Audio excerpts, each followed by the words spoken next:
Hi, Judy from Witchpeace Craft. Welcome to today's video, my yarn adventures for the past week, which haven't been much. Yes, I'm outside in the garden at very strong suggestion by my husband, who says I'm looking very pale. We're on a long weekend, so for the past 3 days I haven't left the house or come outside.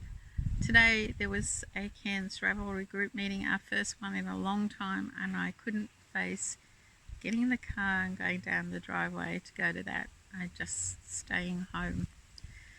But my hubby gave me my mantra for July, which I was struggling to find. It's stay focused and move forward.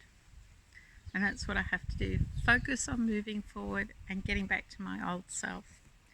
So hitting a purple patch, I'm not sure if people overseas know what that means, but hitting a purple patch is like having great success, and to me this was success because I've been really struggling. In my garden I have an orchid that's flowered. Wrong time of year, everything. Far too cold for this orchid to flower, but it's flowered and it's purple and white. I'll post a photo at the end. And it got me thinking about all my purple scraps. I don't use purple a lot. I usually use it when people ask me to make something in purple. I'm not a big fan. It looks good on some people. But anyway, I went to my purple scraps trying to get motivated, and of course I made tea cozies. I had a lot of this one left. It's a Spotlight USA Saver yarn in the multicolours. It's got pinks and blues and purple. I made the Emily tea cozy. This is beautiful yarn. It's lovely and soft. I still have a little bit left of this, but I needed quite a bit to make the Emily tea cozy. So that was tea cozy number 1. Tea cozy's been my first love of things to make. I thought it would motivate me. My next was I bought patterns from Crochet Australia. They were hard copies that were mailed to me, and I tried one of the patterns out because there are not many crochet patterns I like for tea cozies, but I do like this one. I made the smaller one. Now with knitted, you either knit from the top down or bottom up. With crochet, you do it from side to side for best results, and this was one of them. Now this one has a button under there for easy access, and they leave a hole for the top. But that was my purple scraps for tea cozy number 2. And for a while, I'll just pick them up. They're background noises, wind, and there goes a plane. I don't think we've heard a plane all week, but today I'm videotaping and we have a plane going over. I should be happy. That means people are coming to Cairns for a visit and spending money.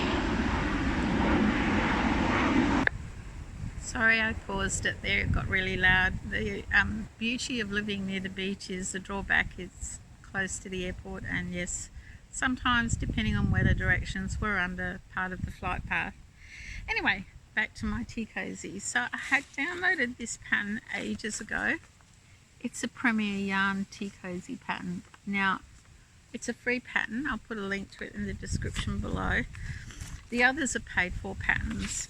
The American tea cozy patterns seem to be made out of cotton, either 100% cotton or 50-50.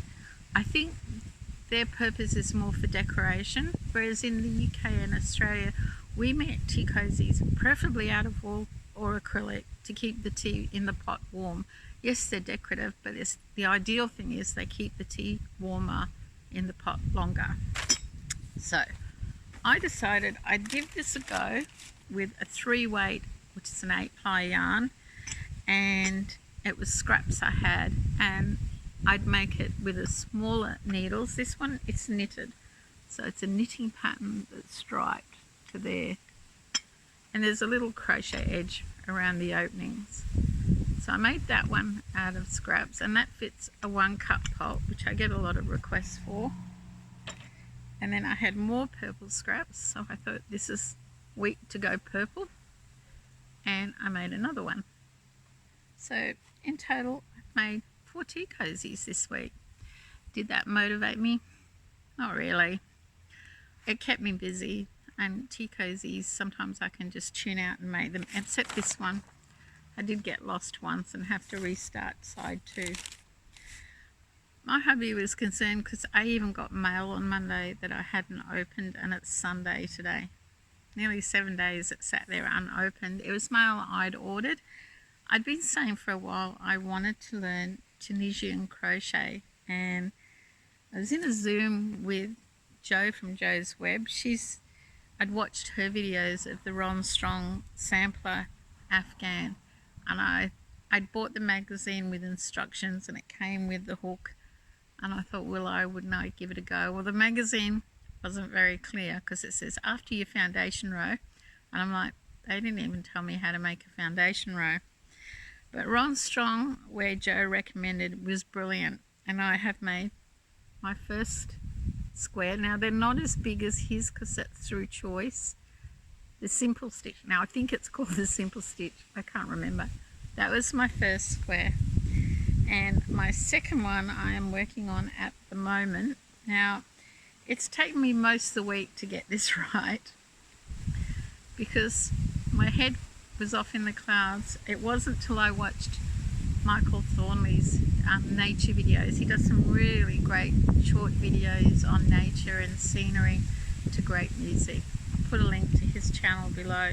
It really helped me unwind, and I got into it last night and I finally started to get it right. This is the Tunisian knit stitch. This is the plastic hook I got with the magazine, which I was very about, but it's actually quite a nice hook and it works really well. So after talking to Jo and some of the people in Zoom about what were the best hooks, and they recommend, I went looking online and I bought a best hook set. And that's what my happy mail was. So why I didn't open it's beyond me, because I would have had a great hooks. Now, ooh, don't break the glass table, Judy. Ginger interchangeable Tunisian Afghan crochet hook set. That one. I got it. It came from New South Wales, the state further south. They're much further south. It was a little shop called, where's the invoice? Bibbly J Boutique. I went looking and they had an online shop. Now ladies, I think I got a bargain.